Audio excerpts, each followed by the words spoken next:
Good morning, guys. Happy Thursday. Welcome to our Thursday Tea and Toast. As you can see, we're all at home. If you were watching yesterday, you'll know we've had to shut the doors at the yard this week because we have been hit by COVID. So some of our staff, I know, we've done so well over the past year and a half. So some of our staff and their families have unfortunately got this new blooming variant that's going around, this Delta variant. So we've had to shut the doors because we need to isolate and make sure everybody's safe. So we've transferred everything back over to online for the next week and a bit to make sure we're all well and healthy before we venture back into the yard. But we're fingers crossed we'll all be back running normal next week, won't we, guys? Yeah. We'll well, yeah, let's hope so. Let's hope so for sure. Morning, Georgia. How are you today? I'm brilliant. I feel very sunshiny today. Yeah. I feel very, even though the world outside isn't very sunshiny, I feel like I'm sunshiny enough for myself and the planet. So I'm good. How are you doing? I'm okay, actually. I feel a bit better than I did yesterday. I had a lovely afternoon in the garden with the kids yesterday and like literally milked that bit of sunshine, that last bit of sunshine. And we had the paddling pool out, we had the slip and slide out, and it was really lovely, actually.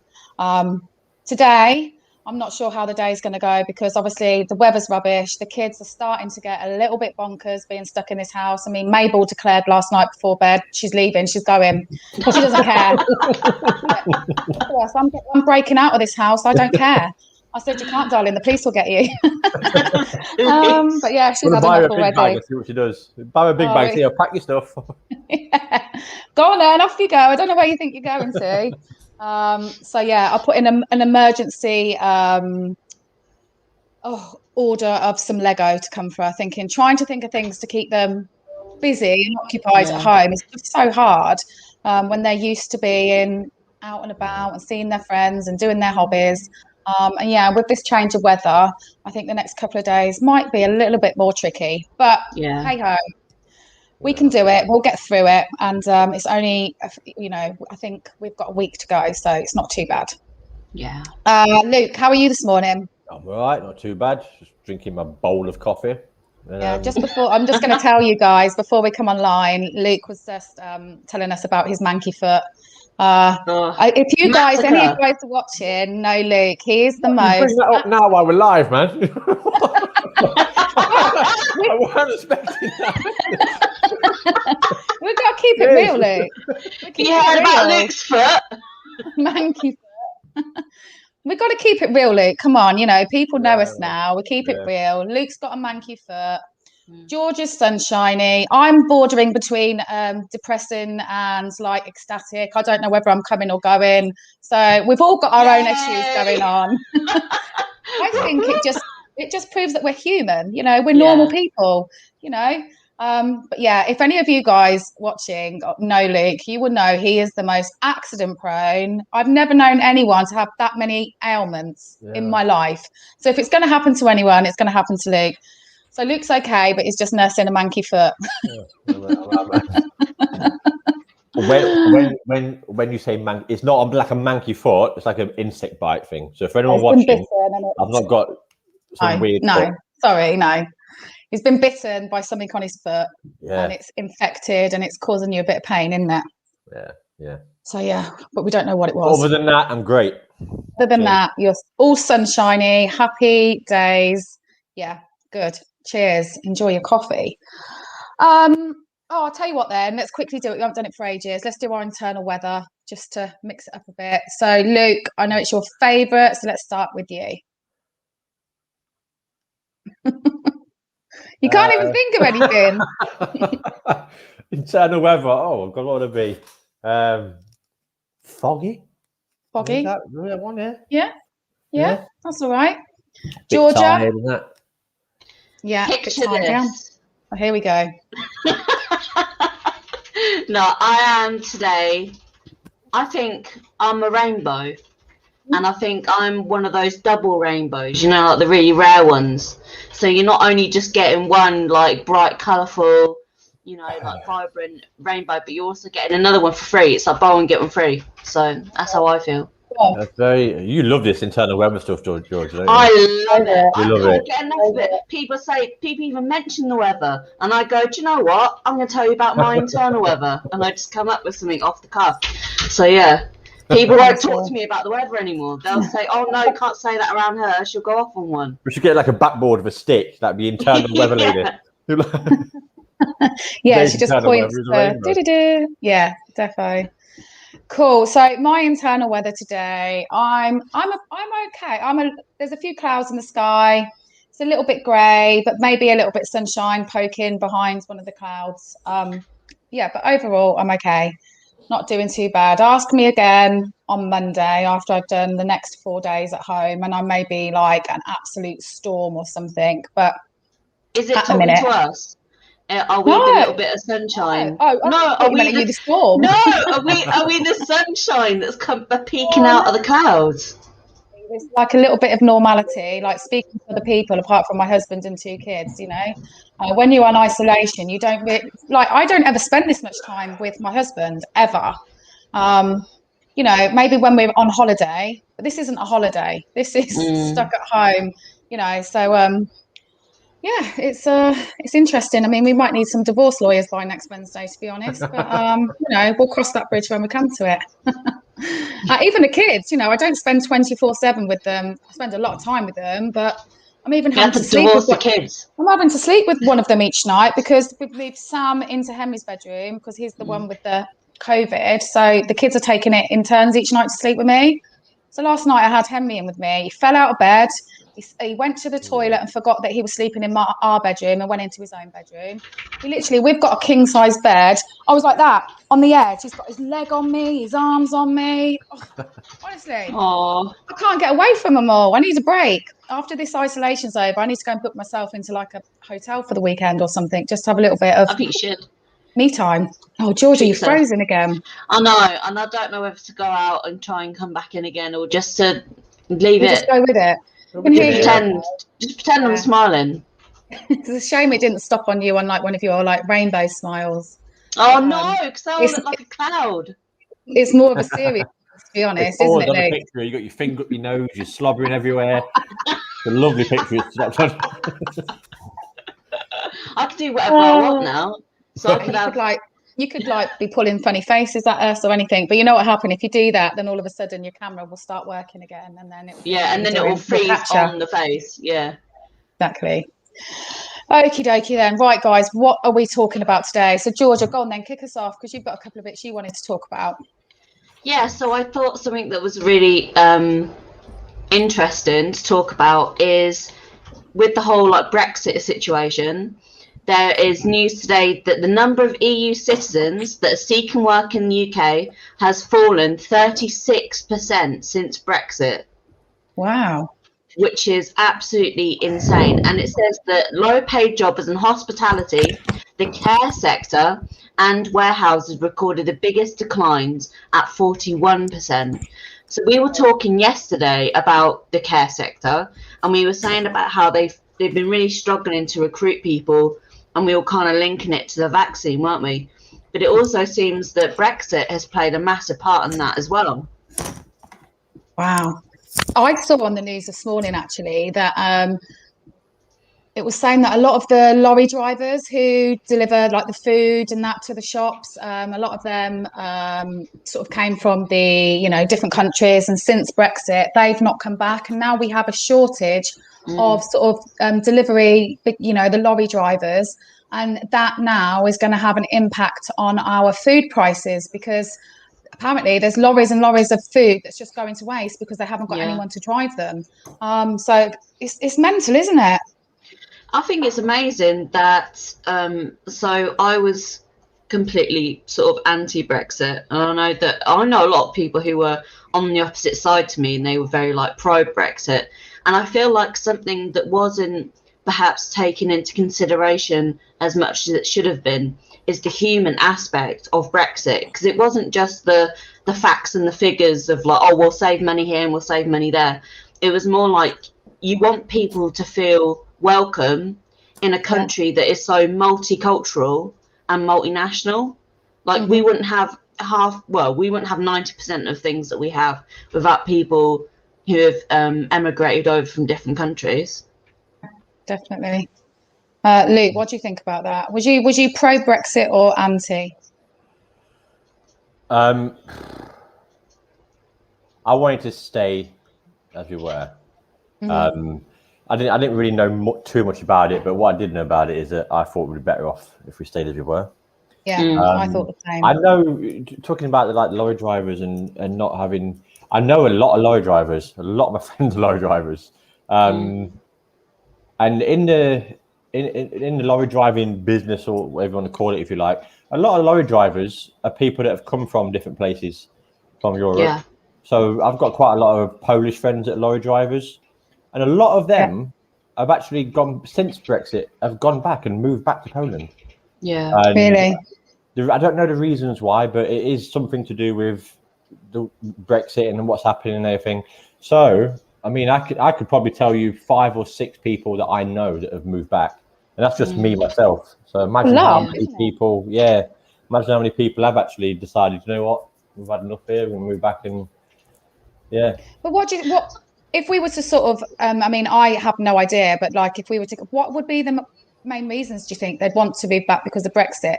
How has it affected them to the point where they think, well, we don't?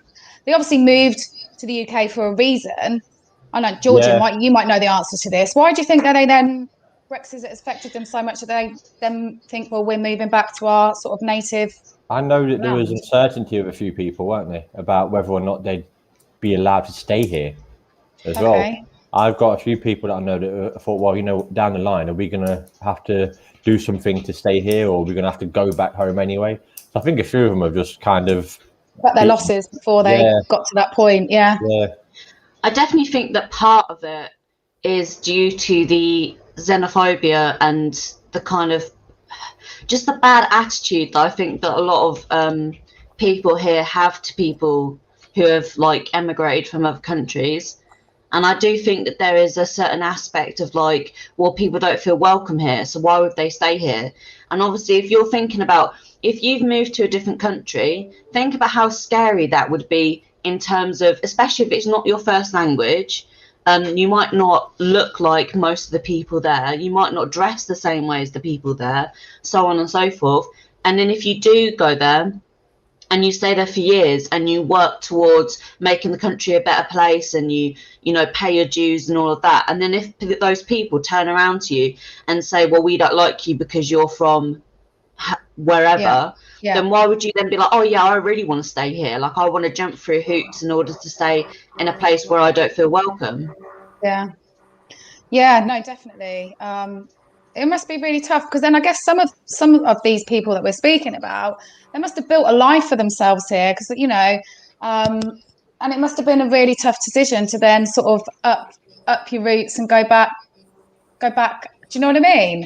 It must have been really hard, and I just think it's a real shame that people even feel that way. You know, you wouldn't want anyone to feel as though they're not welcome. Do you know what I mean? Yeah. And if everybody did feel that way, that everyone that feels that way, if they'd have left and gone back, you'd soon realise the country would soon realise just how important. Yeah. And I feel like that's what's happening, like, because there is all this decline and these people are leaving, and we have got those like holes in the care sector and the NHS and deliveries and all that. So I feel like we actually are like we're the important jobs. Yeah, but this is the thing. People look down on them because they're lower paid jobs, and this is a bit like what this whole pandemic has taught us. It's not the people in suits and the highest paid people that are the ones that, you know, make our country, you know, survive. It's our lower paid people and who do drive the lorries and who do stock the shelves and who do clean the hospitals. They're just as important and valid as the others, and that's what I think has been lost a bit. Do you know what I mean? When we first started going into lockdowns and stuff, people were quite big on that, weren't they? You know, like, you know, these are the actual people that are, and it became a big thing. But I think that's slowly being forgotten again. I think people have forgotten about that again now. And it's like, oh, there we go. They're only a cleaner. They're only a lorry driver. Yeah. Really sad. I do think we have to like, you know, in a certain respect, like campaign for those people and just make sure that we're always kind of bigging them up and sharing their struggles. You know, people who are on strike because they're being fired and then rehired, like for an example. We need to like see where they're striking and share it and make sure that the newspapers do see that people are standing up to the bosses who are trying to underpay them. Definitely. I mean, I just think like, and I'm talking from a very naive point of view here because I don't know an awful lot about it and I'm not going to pretend I do, but I just feel like Brexit has caused more problems than good. Yeah. You know, don't know. What do you think, Luke? No, I completely agree. Yeah, completely. Blimmin' Brexit. But, It's you know, it's I can't sit here and talk about Brexit in a great deal of detail because I don't know too much about it. It was so confusing. It was so this and that, and long, yeah. Didn't it? Are we leaving? Are we not? That was a real long, a real long sort of to and fro-in. So I don't know if you were interested in it at the beginning. I know for a lot of people I speak to, the sort of interest sort of wavered off because it went on for years, didn't it? Yeah. Before we actually finally left. So, but yeah, I think that's a really important thing that we need to keep being mindful of, something to keep talking about in these sort of sessions because it's really important that, you know, to talk about the fact that we've lost so many people and the reasons why. So yeah, I'm sure this is a subject we will speak about again. Right, let's move on to something else. Georgia, what was the other thing we were going to speak about? Yes, so this was also a really interesting story. So the headline is a quarter of UK pupils attend schools where air pollution is over the World Health Organization limit. Wow, a quarter of children. A quarter of UK pupils, yeah. So it says an estimated 3.4 million children learn in an unhealthy environment, says the charity behind the research. Oh my gosh. Wow. That's awful. So yeah, it is really, really bad. It says here that in April, the coroner who found that air pollution was a cause of the death of the 9-year-old Ella Adu Kissy Deborah in 2013 said the UK limit should be lowered to the World Health Organization level. And air pollution was the cause of her death, was it? Yeah, it was one of the causes. Yeah. And was she in the school that was close to one of these areas? Yeah. So she was at one of the schools where air pollution was an issue, and they said that contributed towards her death, which is really, really sad.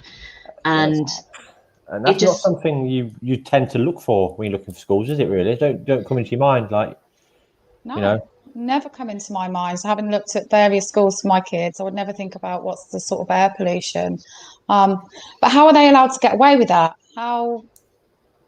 Well, because the government really, I suppose, because they could impose a lower air pollution limit. So at the moment, our UK air pollution is allowed to be at 25 something or other. I don't know what the unit is. It's like U. It looks like a U and a G or a P or something. But it's at 25. But the World Health Organization limit is 10. So it's over double. You know, yeah. That's a big difference. That's a big difference. Yeah. And that it's crazy. It's like 8,000 schools or something between nurseries and sixth form. It's within these air pollution levels, and I feel like it needs to again be addressed and kind of, you know, we need to write to our MPs. You know, like we need to write to our councillors. Yeah, I mean, is there a list of the areas like that if people wanted to look up? Like, for example, I'd be interested to. Does it actually state where they are, or do they not give that information? Right, I'm just having a little look now. I wonder if these schools as well are like private schools or not. I don't know. I mean, it's just something I've never even thought about or even ever crossed my mind. That is your children's school in an area where the air pollution is at a sort of acceptable level? So I've just had a look. It's asthma, like the asthma charity who have done this research. And it says here PM 2.5 is the most harmful type of air pollution for human health and disproportionately impacts certain groups, including children and people with lung conditions such as asthma and COPD. Some of the highest levels can be found in Portsmouth, London, Gillingham, Camberley, Chatham, and Slough. Oh, so it's a lot of it sort of up sort of London sort of way. Yeah, but then there's also Liverpool, Manchester, and Birmingham as well. So I don't know. It sounds like it's a lot of it's near big cities: Liverpool, Manchester, Birmingham, London. Does that have some sort of correlation then? Do you think to the air pollution? Yeah, I guess. Go on, yeah. Sorry, I was going to say, yeah, because I mean, like the air pollution is caused by, the cars and, the things that you do in your house, like the airplanes and all that. So I guess if you have people who are all really grouped together, then it's going to, Wow, that's really sad, isn't it? To think that, first of all, that poor girl died. And that was a sort of a factor towards it. But secondly, that there's so many children. I just know from my son's and my daughter's school, they have loads of people in the classes who have asthma and things like that. And you think this pollution, they're having to go to school every day with a level of pollution that is not acceptable, and it could therefore be damaging their lungs. That's really not okay. It's really I just find that really scary. sad. Yeah. Yeah, terrifying, because as Luke said, like you don't look for it. It's not like you go, oh, let's see which district my child should go to that has the lowest air pollution. But if that's contributing to your child's like asthma or lung condition, that could be like actually really dangerous for their health. Yeah. And I think it's something I've never really heard of this before. So it seems to be something that's not really mentioned that much or spoken about that much, because it's not something I've ever heard about. So perhaps, like you were saying earlier, this is something that needs to be spoken about a bit more and sort of bring a bit more to the forefront for people to realise that there are children going to school in unacceptable pollution levels. Yeah, and they deserve better, like they're only children. They can't do they can't change any of this stuff, but we as adults and as a community, it's kind of our responsibility, I think, to sort of stand up and say it's actually not on at all. Definitely. Oh, that's really sad. That was a really interesting thing, because like I say, I've never heard of it, but definitely something we all need to be made a bit more aware of, especially as parents. I think we do need to be made aware of that. So yeah, thank you for speaking about that. It's just sad, really, isn't it? Yeah. Okay, so let's move on. So there's one last thing that I wanted to speak about this morning. And did you know that this week is Neighbours Week? And when I say Neighbours Week, I'm not talking about the soap opera that used to be on at 5 o'clock that we all used to watch, the Australian one, although I did love it. No, just generally your neighbours. And I thought it would just be really interesting to ask you guys, and are you friends with your neighbours? Do you know them? Have you had much contact with them? Go on, Luke, hit me with it. Are you friends with your neighbours? No, they're miserable. We've got one side of us. One side is really, really miserable. The other side are actually quite nice. But I've lived in a lot of houses, and the neighbours have always been a bit miserable. But, really? Yeah, but when I was a kid, I always remember that being different.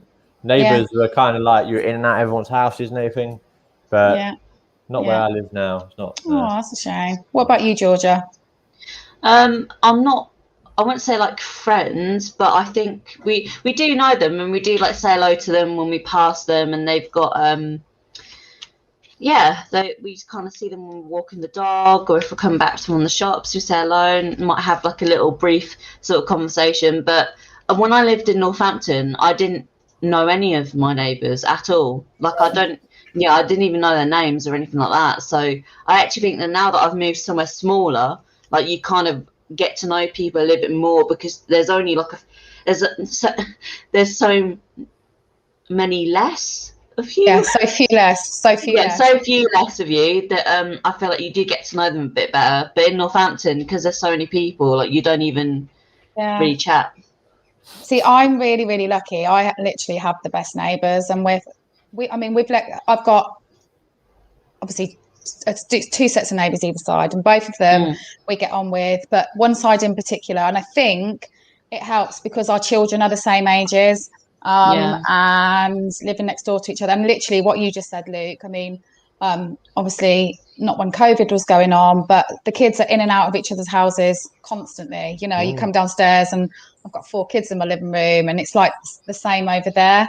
And it's so nice having neighbours, you know, that since we're in isolation, she's been picking some bits up from the shop for me. She's going to take my dog for a walk later for us, and which is really lovely to have neighbours. And we've lived in other places and haven't had that sort of great sort of friendship with neighbours, but it is nice. But I do think the pandemic, one of the good things about the pandemic, it has brought people on streets and things a bit closer together. I know so many people who have got to know new neighbours, and especially when people are going out on a Thursday night clapping and you start chatting a bit more, and you know, when we're all locked down and perhaps you was doing a walk in your area or around your village or whatever, you'd bump into people and perhaps, you know, have those conversations that you wouldn't have had before.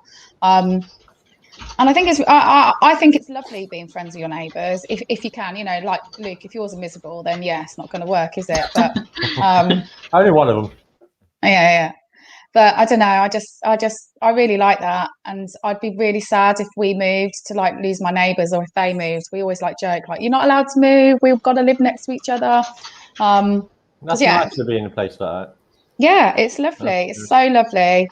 And we go around each other's houses for barbecues and drinks and this and that. So it is. We're really, really lucky. I think that's quite rare though, as well these days. I think you. Yeah, and you know what? We live in a village, and I think that. There's definitely, don't get me wrong, I don't know the whole village, but I do think there's definitely a bit more of a community spirit than perhaps some of the places in Northampton, the busy sort of streets. My mum, let's take my mum and dad's road, for example. They live on Lee Road near the cricket ground. And my mum and dad used to know all their neighbours, but as time goes on, people move, houses are sold. And, you know, they know a couple of the neighbours that have been there, you know, for years. But then other houses get bought, get turned into student flats, or the people are renting rooms, and it's a constant turnover of people. So you just don't get to know people the same, do you? No. So it's not perhaps quite as easy to make those sort of friendships, and I do think it's, you know, I just always think about the people that live on their own and are quite lonely and whatnot, and if you can just sort of be neighbourly and give them a knock on the door and see if they're okay, because I just think that's also one of the things from the pandemic. It did make us check on people a bit more, didn't it? Yeah. Which is always a nice thing to do, I think. So anyway, it's Neighbours Week, so I suggest when we finish this now, go outside, knock on your neighbour's door, say hello, see if they need anything from the shops. You knock on your miserable neighbour's door, Luke. Try and make friends with them. I will do. Yeah, I'm sure you will. Oh, just before we go, Laurel's just said hi. Hi, Laurel. Hi, Laurel. Hope you're okay. Hope your driving lesson went well. Laurel doesn't join us on a Thursday. She has a driving lesson now, which she's loving. I think she's doing really well as well, isn't she? Right, guys, on that note, we're going to call it a morning. Thank you for joining us and watching us this morning. Fingers crossed for next week's Tea and Toast. I'm going to be back in the building. I'm allowed out again from Wednesday. So from Wednesday, I'm going to be at the yard. Every morning, come down at 10:30, come down and see me. Come and have a cuppa. And if you can't, message us on social media if there's anything you want to talk about or you want help with. We can always see what we can do. Luke, are you going to be back at the yard next week doing some fitness stuff? Yeah, should be. Yeah, I'm doing fitness stuff today as well. So 4 o'clock. I'm doing 4 o'clock. Doing a workout just with a towel. A towel? Towel workout. You need no equipment, nothing. All you need is a towel. Is it just going to be live on Facebook? Is that how people can watch? Same as this. So on StreamYard, it'll be on Facebook and all the other things we got going on. Yeah. What? 4 o'clock.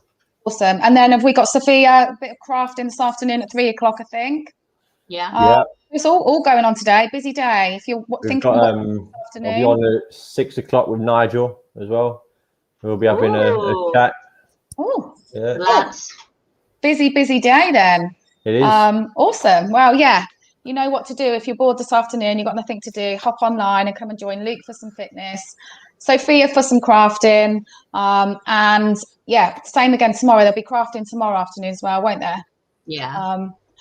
But if you can't do any of those and we don't see you again for this week, have a wonderful weekend. Oh, Enjoy. I've got something as well. Oh, I've go got on. something as well. So tomorrow at 9 p.m, if any of you guys missed chapter 1 and 2 of Six of Crows, then I'll be streaming that again from 9 p.m. So if you missed it and you're like, no, I need to see that, I need to hear what's going on, then you're going to get the opportunity to tomorrow, 9 p.m. Awesome. Cool. And what's the book you're reading again? It's called Six of Crows. It's by Lee Bardugo, who did the Netflix series Shadow and Bone. So if you like watching that on Netflix, you'll like this book. Oh, that sounds awesome. Yeah. So look, we've got a fun-packed, busy agenda over the next couple of days. Awesome. Okay, so yeah, if we don't see you on any of those things, have a great weekend. Stay safe. Remember to please washing your hands, sanitizing, hands, space, because the numbers are going up, guys. And this new Delta variant, you don't really feel like you've got COVID. It's like you've got a cold. So just please be aware of that, because it's actually quite scary how the numbers are increasing. So let's all just be, what's the word? Begins Safe. with a no. Vigilant. That's the one. But thanks for joining me this morning, guys, and have a great rest of the day, everyone. We'll see you soon. See you later. Bye.